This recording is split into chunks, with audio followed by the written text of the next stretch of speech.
In the book, Mukhtasar Minhaj al-Qasidin, we're up to the point here where we're talking about the dispraise of hirs, or it's translated as avarice, in other words, a strong desire, in this case for worldly possessions and worldly things.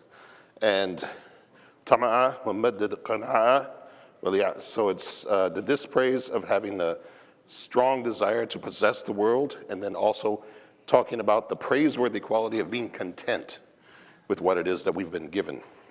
So there's two things to share, inshallah, so that we can keep it under the 10 minutes that the Imam had mentioned.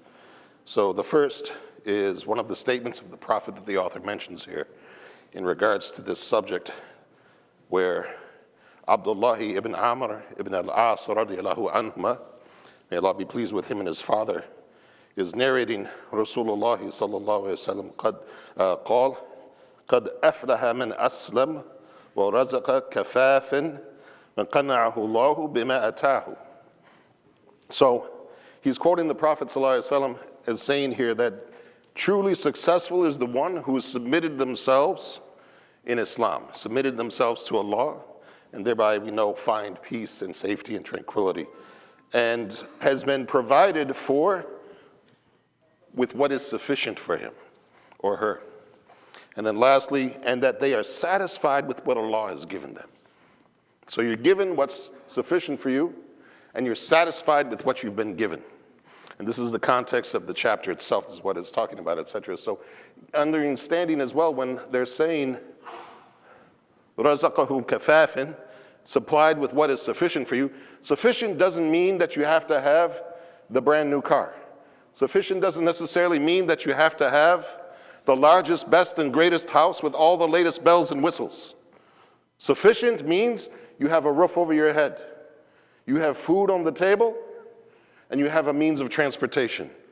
There's a hadith, the gist of it saying that when you have those three things, you've been given everything that you'd require. You've been given the world and what it contains.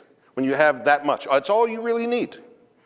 Anything beyond that is beautification and is perfection of things, but it's not necessary. It's not required. This is why the chapter began with them al-hirs, is not having this avarice, this overriding desire to possess all of these things. It's fine if you have it. It's not to say that there's something wrong with having it per se, but to be overly obsessed with having of these things, this is not necessary. When you've been provided with what is sufficient, and as it says, وَقَنَعَهُ اللَّهُ مَا أَتَاهُ, and you're satisfied, you're content with what Allah has given you. It's not, as we say in the West, that you're always looking at the grass in the other neighbor's yard because it's always going to look greener. So the grass is always greener on the other side of the fence, is what they say. Because we get into this, as they say, this the keeping up with the Joneses is the phrase they have in the West. The idea that you're competing always with your neighbors and with your friends, everything else, trying to make sure you are the one with the latest and greatest of whatever it is. The newest iPhone, the newest this, the newest that, the new model of this car or that or whatever, etc. Not giving in to all of those things, but being satisfied with what you've been given. If you have those things, a roof over your head, food in your fridge, and a means of transportation, obviously clothes works in there somewhere as well. But those minimal things, not necessarily the best, but enough to suffice, then you've been given what you need. Everything else is extra. There's another statement he makes here, which he narrates from one of the righteous, Abu Hazm, rahmatullahi alayh, where it says, ثَلَاثَ مَنْ كُنُوا فِيهِ كَمَلَ عَقْلِهِ, is that there are three things that when a person has them, they've perfected their aql, their reason, their intellect. So the first one is, man arafa nafsahu, the one who knows themselves. I mean, we don't delude ourselves as to what our nature really is. We don't pretend I'm a very patient guy, and the minute you get home, the first thing you're doing as you walk through the door is you're demanding this thing and that thing and the other thing, and nothing satisfies you. You're not really a patient person. You don't kid yourself. You tell yourself the truth of to who and what you are. And you know that. You recognize it because by knowing, you're able to work on it. So it's important. The next one he mentions is, وَحَفَظَ لِسَانِهِ, they protect their tongue. They safeguard their tongue from saying those things which are haram in the first place, such as ghiba and namima, and other things that are not beneficial, that are a waste of our energy and a waste of our efforts to talk about. We know the statement of the Prophet ﷺ where he says that men amana billahi wal yawm al-akhir fiyaqulu khayran aw liyasmut. Say good, the one who believes in Allah, believes in the last day, they're either going to speak good or they're going to keep silent. Or they're going to keep silent. And we've spoken about speech in the past in the book earlier.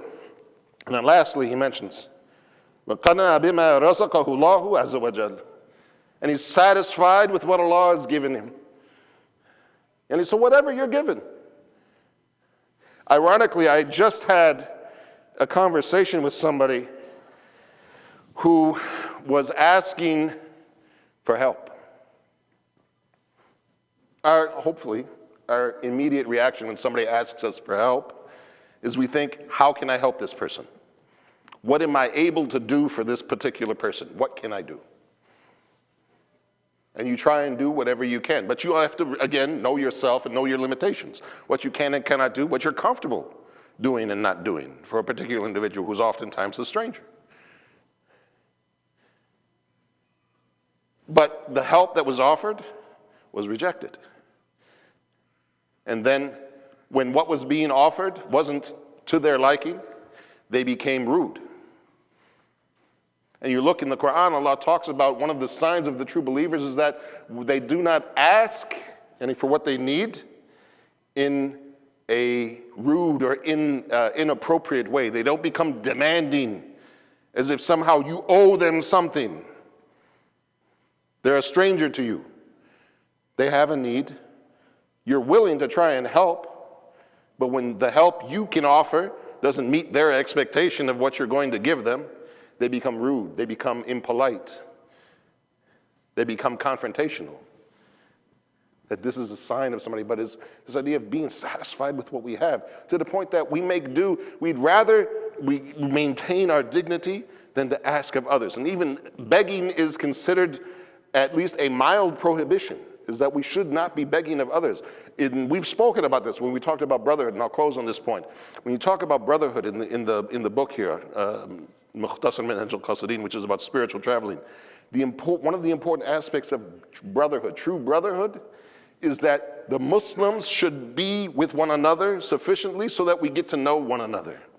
And so that when our brother or our sister is in need, we don't have to make them humiliate themselves by coming to us and asking for what they need. But we know them, we know their circumstance so well that we anticipate their need before having them need to humiliate themselves in the process. That is brotherhood. Waiting and insisting that somebody come to you and come meek and their head bowed and their hand out and looking as if they're, approaching the king. This isn't brotherhood. This is oppression. So inshallah, not being overly avarice, not having an overly strong desire for possessing the world or hanging on to it, not being willing to give of it freely, and then also being satisfied with what we do have and what we're given. That anything that somebody offers you is something they gave freely. They weren't obligated to. So we're not talking zakat here. Obviously, zakat is a different story. But anything other than something like that, or somebody that you're responsible for financially, whatever they give is a gift from their heart to you. And you should take it in that light, in that respect. It's not, they say around holidays here about the gifts, that it's not the size of the gifts, but it's the gift, the giving of the gift that counts the most. In other words, the gesture from the heart of giving that is the most important, not the size of the gift itself. So being satisfied with what we've been given, inshallah ta'ala. Subhanakallahumma wa bihamdika ashhadu an la ilaha illa anta astaghfiruka wa atubu ilaik. Assalamu alaikum wa rahmatullah.